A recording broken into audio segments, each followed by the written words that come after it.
Setelah aku balik dari mengantarkan Christina, aku tersenyum sendiri, sambil berkata di dalam hati. Ternyata tak perlu jauh-jauh mencari perempuan. Di rumah dan di kantorku sendiri, masih banyak perempuan yang belum mendapatkan bagiannya. Hei. Satpam wanita yang 7 orang itu, belum pernah ada satupun yang kuget. Pembantu yang manis dan pernah kerja di luar negeri itu pun, belum pernah kuberikan JTH. Karena menurutku, punya anak tajir melintir pun belum tentu enak daripada punya pembantu. Karyawati perusahaanku juga baru Christina seorang ini, yang sudah aku ajak dan mau. Padahal masih ada 4 orang lagi karyawatiku, yang bisa kujadikan alternatif selanjutnya. Tinggal bisa-bisaku saja, atur strategi tentunya. Yang penting perusahaanku berjalan terus sebagaimana mestinya. Bahkan belakangan ini perusahaanku, yang sebenarnya perusahaan Tante Aini ini, mengalami perkembangan yang pesat sekali. Kalau suatu saat nanti Tante Aini mengaudit, pasti beliau akan terperanjat kalau melihat perkembangan perusahaan yang atas namaku ini. Karena kegiatannya bukan sekedar ekspor pakaian ke Timur Tengah lagi. Banyak lagi kegiatan lainnya yang Tante Aini belum tahu. Tante Aini juga tidak tahu bahwa aku sedang bersama karyawatiku yang berasal dari luar Jawa ini. Tapi tiba-tiba handphoneku berdering. Ketika kulihat, ternyata call dari papaku. "Halo Pa," ucapku. "Kamu lagi di mana Dinis?" tanyanya. "Di rumah," sahutku. "Mami mau demikian, sekarang sudah di rumah sakit bersalin. Kalau bisa kamu kesini sekarang ya," ucap papa. "Rumah sakit mana Pa?" tanyaku. Papa kemudian menyebutkan nama rumah sakit bersalin itu. "Oke Pa, aku mau mandi dulu sebentar lalu ke rumah sakit," ucapku. "Iya, Papa tunggu," sahut papa. Aku pun bergegas untuk mandi dan berangkat ke rumah sakit ibu dan anak yang paling terkenal di kotaku. Ketika aku tiba di depan papa, ternyata Mami sudah berhasil demikian bebinya cewek. Tapi Mami masih di ruang bersalin, belum pindah ke kamar perawatan. Papa cuma berdiri di depan pintu ruang perawatan yang masih kosong. "Demikiannya normal apa lewat Cesar Pa?" tanyaku. "Normal, Mami kan gak mau di Cesar," sahut papa. Beberapa saat kemudian, banker Mami tampak didorong oleh 2 orang perawat. Yang seorang hanya mendorong, yang seorang lagi sambil memegangi botol infus. Mami tampak sadar seperti biasa ketika melihatku berdiri di samping papa. Mami menyunggingkan senyum manisnya. Kemudian Mami dipindahkan ke atas bed di ruang perawatan. Infusnya pun dipasang pada tiangnya. Bebinya masih dibersihkan, sebentar lagi akan diantarkan ke sini, kata salah seorang perawat kepada papa. Setelah kedua perawat itu berlalu, aku menghampiri bed Mami, lalu aku berbisik. "Selamat ya Mam, aku bahagia sekali." Mami menatapku dengan sorot mata penuh cinta, lalu bitiwirnya tersenyum lagi. "Mau dikasih nama siapa putrimu?" tanya papa sambil menepuk bahuku. "Terserah papa aja, kan hitam di atas putihnya, itu putri papa. Aku hanya penumpang gelap, hehehe." Papa kemudian mengusap-usap rambutku sambil berkata, "Ya udah, nanti papa pikirkan dulu namanya." Tak lama kemudian, baby yang baru demikian itu pun diantarkan oleh seorang suster dan meletakkannya di samping Mami. Aku terkagum-kagum menyaksikannya. Putriku itu cantik sekali kelihatannya. Suster itu memberitahu Mami kalau babynya sudah boleh diberikan ASA. Setelahnya bisa diletakkan di baby box yang terletak di samping bed Mami. "Sudah diadzani Pak?" tanyaku kepada papa. "Sudah, begitu hadir juga, Papa adzani tadi." Ucapan papa terputus karena seorang wanita cantik yang kira-kira sebaya denganku muncul di ambang pintu kamar perawatan Mami ini. Wanita itu mencilikung tangan papa, lalu menghampiri beg Mami. Anna, tahu dari siapa aku demikian?" tanya Mami kepada wanita itu. "Tahu dari Mama, makanya disuruh menjenguk ke sini," sahut gadis yang dipanggil Anna itu sambil mencilikung sepasang pipi Mami. Lalu Mami menoleh padaku dan berkata, "Denis, ini adik bungsu Mami, jadi kamu harus manggil tante sama dia."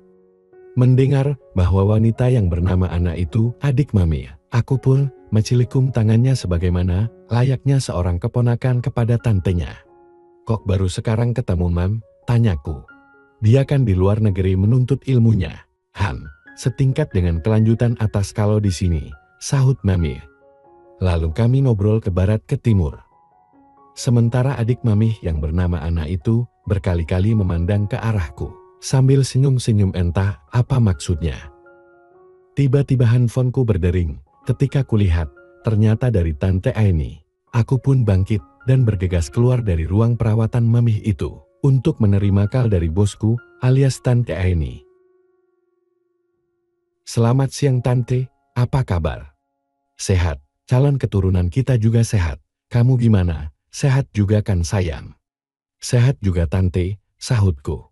Ada kabar gembira nih Denis. Ketiga kapal tanker yang dibeli atas nama kamu itu sudah selesai diservis dan direnovasi, sekarang sudah seperti baru semua, ucapnya.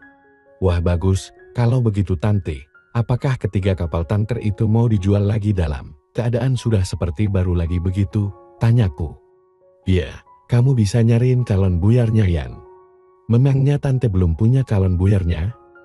Belum, aku kan sedang ngidam, gak berani pergi-pergian. Takut kenapa-kenapa. Ya udah, nanti aku cariin calon buyarnya. Mudah-mudahan aja dapat. By the way, kandung Tante sekarang sudah berapa bulan ya? Sudah hampir 7 bulan sayang. Gak sampai 3 bulan lagi. Diam-diam kamu sudah jadi ayah kan? Hei, iya Tante. Oh iya, nanti kalau dapat buyarnya dan terjadi transaksi, dananya pegang aja sama kamu sayang. Jadikan untuk investasi buat perusahaan kita. Oh iya, kantor barunya sudah selesai? Belum Tante, mungkin 2 bulan lagi baru selesai. Oh iya, ketiga kapal tanker itu mau dijual berapa? Tante Aini lalu menyebutkan jumlah yang harus dibayar oleh buyer nanti. Nominalnya sangat spektakuler buatku, nolnya juga ada 12. Tante Aini juga mengirimkan banyak foto kapal-kapal tanker setelah diservis dan direnovasi itu lewat gua. Memang ketiga kapal tanker itu jadi tampak kinclong semua. Kemudian kami hentikan obrolan di phone itu setelah Tante Aini tahu bahwa aku sedang berada di rumah sakit bersalin bersama Papa. Kemudian aku masuk lagi ke ruang perawatan Mami, menghampiri Papa sambil berbisik. Ada bisnis Pak, bisa kita ngobrol di luar sebentar. Papa mengangguk, lalu mengikuti langkahku keluar. Kebetulan di luar ada bangku yang bisa dijadikan tempat duduk oleh aku dan Papa. Lalu kutawarkan ketiga kapal tanker itu kepada Papa seraya ku perlihatkan juga foto-foto yang tadi ku terima dari Tante Aini itu. Kapal-kapal tanker itu punya siapa? Tanya Papa. Hitam di atas putihnya punya Kupar, tapi sebenarnya punya Tante Aini, sahutku. Papa mengangguk-angguk, lalu berkata, yang bisnis beginian itu Irenka. Irenka, siapa dia Pak? Istri Om Safik. Om Safik adik Papa itu? Iya, kamu hafal gak nama adik-adik Papa? Nggak tuh, abisnya mereka jarang datang ke rumah, lagian adik Papa kan banyak ya. Adik Papa yang laki-laki 3 orang, yang perempuan 4 orang. Siapa aja nama mereka Pak? Aku mau simpen di HP-ku. Yang laki-laki namanya Safin, Guntar dan Pram. Iya, udah disimpan semua Pak. Yang perempuan siapa aja? Yang perempuan, Selai, Lin, Connie dan Bonita. Iya, sudah disimpan semua Pak. Terus yang istri Om Safik tadi siapa? Serasa aneh namanya. Namanya Irenka, tentu saja namanya asing di telinga kita. Dia kan orang Greece. Oh, istri Om Safik orang Greece. Iya, ommu itu kan pernah tugas di Czech selama 3 tahun. Pulangnya bawa istri orang sana. Di Indonesia dia suka bisnis perkapalan. Tadinya cuma bisnis onderdilnya. Lama-lama bisnis kapal-kapal bekas juga. Wah, boleh tuh dihubungkan sama dia Pak. Sekarang sudah terlalu malam, besok aja Papa telepon Om Safiknya. Kalau butuh, pasti Irenka akan datang ke rumahmu nanti. Papa kasih aja alamat rumahmu ya. Iya Pak, sahutku lalu aku dan Papa masuk lagi ke dalam ruang perawatan Mami dan Putri Mungilku. Sepertinya ini semakin banyak calon wanita-wanita cantik yang akan mengisi cerita kehidupan seorang Denis. Kira-kira siapa ya yang duluan? Anna ataukah Irenka? Oke, mari kita lanjutkan ke episode selanjutnya.